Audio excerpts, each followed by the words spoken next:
ඇවිලෙන ගින්නට පිදුරු දාන්න හදන භාවනා ගැන තමයි අද මම මේ වීඩියෝ එකෙන් ඔයාට කතා කරන්නේ.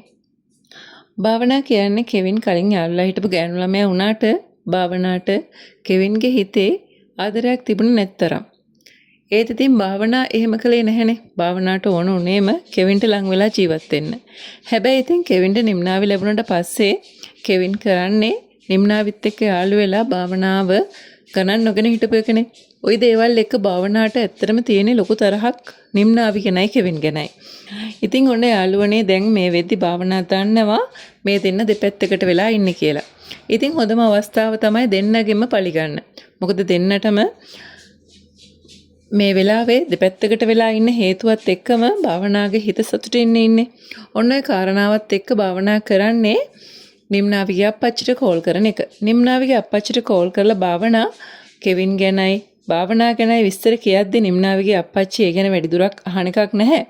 ඒ වුණාට භාවනා එතනින් නවතින්නේ නැහැ. භාවනා අනිවාර්යයෙන්ම ඊට පස්සේ කරන්නේ නිම්නාවිගේ ගෙදරට යන එක. මොකද නිම්නාවිගේ ගෙදරට ගිහිල්ලා නිම්නාවිටත් රිද්දන්න පුළුවන් නම් ඒක තමයි භාවනාවට කරන්න තියෙන හොඳම දේ. ඉතින් භාවනා අන්නේ කරන්න තියෙන හොඳම දේත් කරනවා. ඉතින් ඉස්සරහදී අපිට බලා ගන්න පුළුවන් වෙනවා මේ දෙන්නම තවත් දුරස් කරන්න හේතු වෙන භාවනා ගිහිල්ලා කරන දේවල්.